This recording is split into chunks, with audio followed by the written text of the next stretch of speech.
Hey guys, happy Thursday. I'm sorry this video is coming out late to you guys. I had some things I needed to take care of this morning, but here we are. We're going to read. We have another special guest with us today. Yesterday you guys saw my dog, and a couple weeks ago you met my cat, and so now she's back because she just loves these chapters.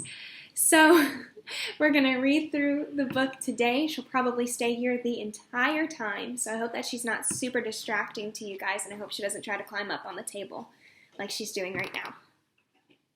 Alright, so yesterday we finished up with Jack Will's point of view, and we met Via's boyfriend, and his name was Justin, and so we are going to read from Justin's point of view. So, the first chapter we're going to read today is called Olivia's Brother. The first time I met Olivia's little brother, I have to admit I'm totally taken by surprise. I shouldn't be, of course. Olivia's told me about his syndrome. She's even described what he looks like, but she's also talked about all of his allergies over the year. Sorry, my cat's sitting on the book. I can't read. Now she's stuck. But she's also talked about all of his surgeries over the years, so I guess I assumed he'd be more normal looking by now. Like when I was a kid, I was born with a cleft lip and had plastic surgery to fix it sometimes. And sometimes you can't even tell except for the little scar above my lip. I guess I thought her brother would have some scars here and there. But not this. I definitely wasn't expecting to see this little kid in a baseball cap who's sitting in front of me right now. Actually, there are two kids sitting in front of me. One is a totally normal-looking kid with curly blonde hair named Jack. The other is Augie. I like to think I'm able to hide my surprise. I hope I do. Surprise is one of those emotions that can be hard to fake, though. Whether you're trying to look surprised when you're not trying to not look surprised when you are. Excuse me. Sorry, guys. I shake his hand. I shake the other kids' hands. I don't want to focus on his face. Cool room, I say. Are you Via's boyfriend? He says. I think he's smiling. Olivia pushes down his baseball cap. Is that a machine gun? The blonde kid asks. Like I haven't heard that one before. And we talked about Zydeco for a bit, and then Via's taking my hand and leading me out of the room. As soon as we close the door behind us, we hear them laughing. I'm from Brooklyn, one of them sings. Olivia rolls her eyes as she smiles. Let's go hang out in my room, she says. We've been dating for 2 months now. I knew from the moment I saw her, the minute she sat down at our table in the cafeteria, that she was awesome. She had olive skin and the bluest eyes I've ever seen in my life. At first, she acted like she only wanted to be friends. I think she kind of gives off that vibe even without meaning to. She looks you right in the eye when she talks to you, like she's daring you. So I just kept looking at her eye, too, like I was daring her right back. And then I asked her out and she said yes, which was awesome.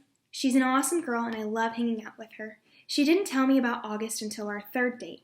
I think she used the phrase a craniofacial abnormality to describe his face, or maybe it was craniofacial anomaly. I know the one word she didn't use was deformed, though, because that word would have registered with me. So, what do you think? She asked me nervously the second we're inside the room. Are you shocked? No, I lie. She smiles and looks away. You're shocked. I'm not, I assure her. He's just like what you said he'd be. She nods and plops down on her bed. Kind of cute how she still has a lot of stuffed animals on her bed. She takes one of them, a polar bear, without thinking, and puts it in her lap. I sit down on the rolling chair by her desk. Her room is immaculate. When I was little, she says there were a lot of kids who never come back for a second play date. I mean, lots of kids. I even had friends who wouldn't come to my birthday parties because he would be there. They never actually told me this, but it would get back to me. Some people don't know how to deal with Augie, you know? I nod. It's not even like they know they're being mean, she adds. They're just scared. I mean, let's face it. His face is a little scary, right? I guess, I answer, but you're okay with it? She asks me sweetly. You're not too freaked out? Or scared? I'm not freaked out or scared, I smiled. She nods and looks down at the polar bear on her lap. I can't tell whether she believes me or not, but then she gives the polar bear a kiss on the nose and tosses it to me with a little smile. I think that she means that she believes me, or at least that she wants to. Alright, so the next chapter is called Valentine's Day. I gave Olivia a heart necklace for Valentine's Day, and she gave me a messenger bag that she'd made out of old floppy disks. Do you guys know what a floppy disk is? Okay, if you don't, look it up. It's a square, kind of like a CD. Do you even know what a CD is? It's kind of like a square thing that you put into your computer. Okay? Alright. Very cool how she makes things like that. Earrings out of pieces of circuit boards, dresses out of t-shirts, bags out of old jeans. She's so creative. I tell her she should be an artist someday, but she wants to be a scientist. A geneticist, of all things. She wants to find cures for people like her brother, I guess. We make plans for me to finally meet her parents at a Mexican restaurant on Amesworth Avenue near her house on Saturday night. All day long I'm nervous about it. And when I get nervous, my tics come out. I mean, my tics are always there, but they're not like they used to be when I was little.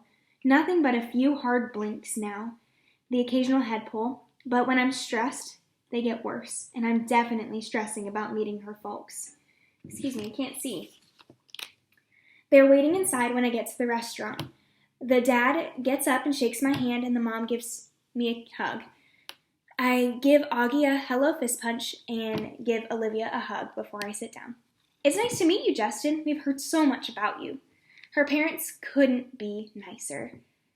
Put me at ease right away. The waiter brings over the menus, and I notice his expression the moment he lays eyes on August. I pretend not to notice. I guess we're all pretending not to notice things tonight. The waiter, my tics, the way August crushes the tortilla chips on the table and spoons the crumbs into his mouth. I look at Olivia and she smiles at me. She knows. She sees the waiter's face.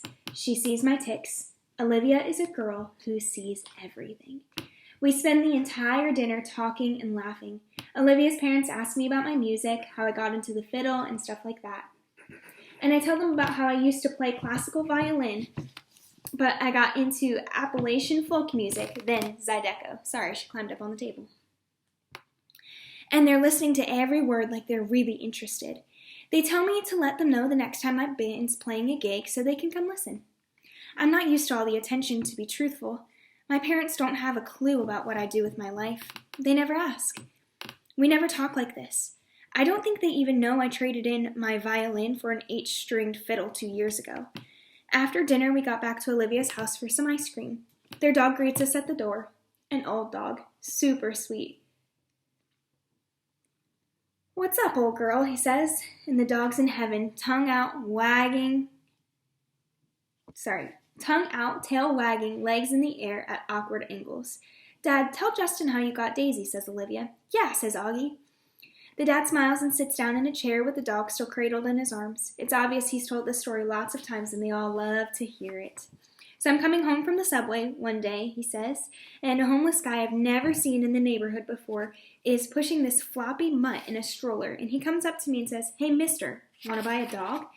And without even thinking about it, I say, 'Sure, how much do you want?' And he says, $10. So I give him the 20 I have in my wallet, and he hands me the dog. Justin, I'm telling you, you've never smelled anything so bad in your life. She stinks so much I can't even tell you. So I took her right from there to the vet down the street, and then I brought her home." "Didn't even call me first, by the way," the mom interjects as she cleans the floor. The dog actually looks over at the mom when she says this, like she understands everything everyone is saying about her. She's a happy dog, like she knows she lucked out the day finding this family. I kind of know how she feels. I like Olivia's family. They laugh a lot.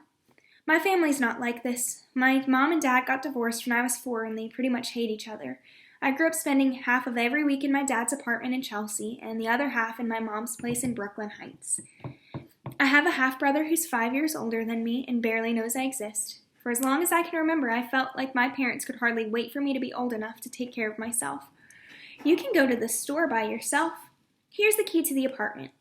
It's funny how there's a word like overprotective to describe some parents, but no word that means the opposite.